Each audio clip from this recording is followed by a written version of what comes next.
السلام علیکم ناظرین، اس ایپیسوڈ کے شروعات میں ہم دیکھتے ہیں شام میں سلطان عمر ملا سے کہتے ہیں ہم اس وقت ختم ہونے والے تھے، ہم نے صدران کو ساتھ ملایا اور تمام گریں کھول دی، قدس کے دروازے سے عظیم فوج واپس آ گئی، صلاح الدین لاپتہ ہے، مصر کے حالات واضح ہیں، ہم اتنے بے بس کیسے ہو گئے جبکہ ہم اتنے طاقتور تھے، انسان کیوں گرتا ہے میں یہ سوچ رہا ہوں، میں حیران ہوں کہ کیا ہماری نیت میں کوئی خرابی تھی جو ایسا ہوا؟ جواباً عمر ملا کہتے ہیں سلطان یقیناً ہم میں کوئی کمی تھی، اس راستے پر چلنے والا جو کوئی خود کو مکمل کہتا ہے وہ غلط ہے، لیکن ایک واضح سچائی ہے کہ یہ سب کچھ خدا نے ترتیب دیا ہے، وقت آنے پہ ہم جن راستوں کو بند کہتے ہیں وہ ضرور کھول دیے جائیں گے۔ اس لیے شیرکو اور اصفہانی وہاں پہ آتے ہیں اور اصفہانی کہتے ہیں میرے سلطان مصر سے ایک اہم مہمان ہیں، قاضی فاضل آئے ہیں، دربار میں پیش ہونے کے انتظار میں ہیں۔ سلطان کہتے ہیں مشہور قلمکار فاضل، قلمکاری شعبے کے سربراہ۔ تو شیرکو کہتے ہیں جی ہاں سلطان، ہم ان کی شہرت سے اچھی طرح واقف ہیں، اپنی کم عمری کے باوجود وہ ایک تجربہ کار ریاستی عہدیدار ہیں، عوام کی نظروں میں ان کی باتوں کا گہرا اثر ہے۔ سلطان پوچھتے ہیں کیا نئے وزیر کے سفیر کے طور پر آئے ہیں؟ تو شیرکو کہتے ہیں سلطان میں نے بھی ایسا ہی سوچا تھا، لیکن ان کا کہنا ہے کہ وہ شام اور مصر کی بھلائی کے لیے آئے ہیں۔ اجازت ملتے ساتھ ہی قاضی فاضل وہاں داخل ہوتے ہیں۔ سلطان ان سے کہتے ہیں مشکل وقت میں ہمارے محل میں خوش آمدید، میں آپ کے اس دورے میں حکمت کی تلاش میں ہوں، میں آپ سے مصر کے بارے میں بھی سننا چاہتا ہوں۔ تو قاضی فاضل کہتے ہیں میرا نام قاضی فاضل ہے، میں آپ کے سامنے اپنے تمام القابات کو ترک کر کے مصر کی سرزمین کے بے نام اور بے شہرت بیٹے کے طور پر آیا ہوں۔ میری قوم کی ایک عادت ہے، وہ ان آفات سے لا تعلق نظر آتے ہیں جو ان کے حکمرانوں کے ہاتھوں ان پہ آ پڑی ہیں، لیکن دراصل یہ بے حسی نہیں ہے، وہ گھبراتے نہیں کیونکہ وہ خود کو اس سرزمین کے حقیقی مالک کے طور پر دیکھتے ہیں جس پر وہ رہتے ہیں۔ وہ جانتے ہیں کہ مہر ایک ہاتھ سے دوسرے ہاتھ میں غسل کے پیالے کی طرح گزرتی ہے، لیکن وہ ہمیشہ باقی رہتے ہیں، اور وہ جانتے ہیں کہ چاہے وہ یتیم ہی کیوں نہ رہ جائیں، شام کی سرزمین کا حکمران ان کے لیے باپ کی طرح ہے۔ میں آپ سے درخواست کرتا ہوں کہ آپ مجھے اپنے بیٹے کی طرح سمجھیں۔ سلطان کہتے ہیں ہم جانتے تھے کہ آپ قلم کے ماہر ہیں، لیکن ہم نے دیکھا کہ آپ خطابت میں بھی بھرپور ہیں، تو بتائیں بیٹا میں سن رہا ہوں۔ تو قاضی فاضل کہتے ہیں باپ بیٹے کی باتیں خفیہ ہوتی ہیں سلطان۔ یہ سنتے ساتھ ہی عمر ملا شیرکو اور اصفہانی کے ساتھ چلے جاتے ہیں۔ ادھر صلاح الدین ایوبی بالن کے گھوڑے پہ جبکہ بالن پیدل چل رہا ہوتا ہے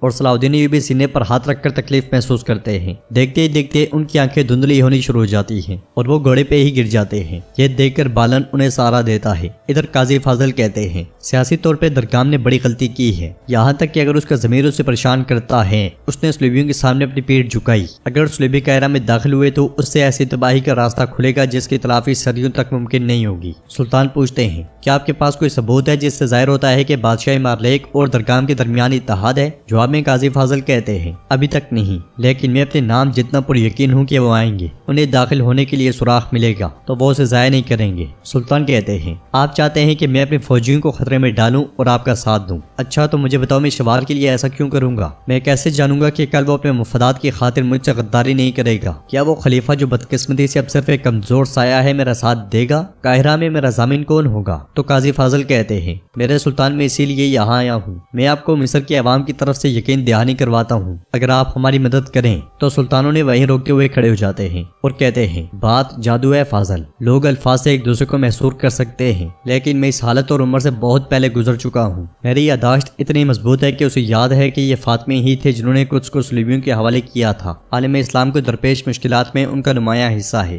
وہ اس پاگل کافر پہ بھروسہ کر کے یہ سمجھ رہے تھے کہ انہیں یہ آفت نقصان نہیں پہنچائے گی، اس رسوائی کو انہوں نے خود اپنے ہاتھوں سے گلے لگایا۔ میں ضرور مصر آؤں گا، لیکن صلیبی کھیلوں کے ساتھ نظم برقرار رکھنے کے لیے نہیں بلکہ فاطمی ریاست کے وجود کو ختم کرنے کے لیے۔ قاضی فاضل کہتے ہیں میرے سلطان اس کا بھی وقت آئے گا، کیونکہ عالم اسلام میں آپ صرف فائد حکمران ہیں جو یہ حاصل کر سکتے ہیں، لیکن اگر آپ ابھی مصر نہیں آئے تو۔ سلطان پھر سے انہیں روکتے ہوئے کہتے ہیں میں کئی دنوں سے اس کے بارے میں سوچ رہا ہوں، میری رائے اور فیصلہ یقینی ہے، جبکہ امیر صلاح الدین لاپتہ ہے تو زنگی ریاست کا مصر سے کوئی تعلق نہیں ہے۔ دوسری طرف ہم دیکھتے ہیں کہ صلاح الدین ایوبی بے ہوش ہوتے ہیں اور بالن ان کا علاج کر رہا ہوتا ہے۔ ہوش میں آتے ساتھ ہی صلاح الدین ایوبی ایک دم سے اس کا ہاتھ پکڑ لیتے ہیں تو بالن پوچھتا ہے تم نے یہ کیوں نہیں بتایا کہ تم زخمی ہو؟ ادھر ادھر دیکھتے ہوئے صلاح الدین ایوبی کہتے ہیں یہ شام کا راستہ نہیں ہے، تم کون ہو؟ جواباً بالن کہتا ہے پرسکون ہو جاؤ، میں نے تمہیں اس کنویں سے اس لیے نہیں نکالا کہ میں تمہیں پہاڑ کی چوٹی پر مار ڈالوں، راستے پر تابناک سپاہیوں کا ایک جتھا تھا تو اس لیے میں نے اس راستے کا انتخاب کیا۔ اسی لمحے ان کی نظر صلیبی سپاہیوں پہ پڑتی ہے جو نیچے سے گزر رہے ہوتے ہیں۔ ان کے گزرنے کے بعد صلاح الدین ایوبی سے پوچھتے ہیں تم نے ایسا کیوں کیا؟ تو بالن کہتا ہے میں نے وعدہ کیا تھا کہ میں تمہیں سرائے میں لے جاؤں گا۔ صلاح الدین ایوبی کہتے ہیں میں نے ان سرزمینوں میں بہت سے مسلمانوں کو عیسائیوں کی حفاظت کرتے ہوئے دیکھا ہے، لیکن مسلمان کی حفاظت کرنے والا پہلا عیسائی دیکھا ہے۔ محتاط رہو، تمہیں وطن بدر کیا جا سکتا ہے۔ شام میں قاضی فاضل کہتے ہیں سلطان آپ کے حکم کے سامنے میری گردن تسلیم خم ہے، لیکن چونکہ آپ نے اس کا ذکر کیا ہے میں آپ کی اجازت کے بغیر آپ کو ایک عظیم روحانی قیمت کا تحفہ دینا چاہتا ہوں۔ یہ کہتے ساتھ ہی وہ تحفتاً سلطان کو ایک انگوٹھی پیش کرتے ہیں، جس کو دیکھتے ہوئے سلطان کہتے ہیں میں دستکاری کے کام کو تھوڑا سا سمجھتا ہوں، ایسا لگتا ہے کہ اسے مدینہ کے پرانے استادوں نے بنایا ہے۔ تو قاضی فاضل کہتے ہیں بالکل، یہ ان سالوں کا ایک قیمتی اثاثہ ہے جب کچھ کو مسلمانوں نے فتح کیا تھا۔ صلیبی حملوں کے دوران اسے مصری خاندانوں سے بچا کر برسوں تک چھپا کے رکھا گیا۔ آپ کے ہاتھ پر یہ انگوٹھی قدس کے فتح کے لیے ہماری قوم کی نیک خواہشات کے بارے میں آپ کو یاد دلائے گی میرے سلطان۔ یہ کہتے ساتھ ہی قاضی فاضل جیسے ہی آگے بڑھتے ہیں سلطان انہیں روکتے ہیں اور واپس اپنے پاس بلاتے ہیں، پھر ان سے کہتے ہیں فاضل بیٹے رک جاؤ۔ ناظرین اس کے بعد ہم دیکھتے ہیں کہ خلیفہ کی بیوی کے سامنے شمسہ اور باقی خواتین رقص کر رہی ہوتی ہیں۔ رقص کے بعد خلیفہ کی بیوی شمسہ سے کہتی ہے ہم نے سنا ہے کہ جب سے درگام نے وزیر شہوار کا تختہ الٹ کر حکومت سنبھالی ہے کسی نے تمہاری منفرد آواز نہیں سنی، کیا تم ہمارے لیے بھی نہیں گاؤ گی؟ تو شمسہ کہتی ہے میں اپنا حلف اس وقت تک نہیں توڑوں گی جب تک کہ وزیر درگام اس معاہدے پر عمل نہیں کرتا جو میں نے شہوار کے ساتھ کیا تھا اور مجھے آزاد نہیں کر دیتا۔ میری آواز میرے حلف کی قیدی ہے،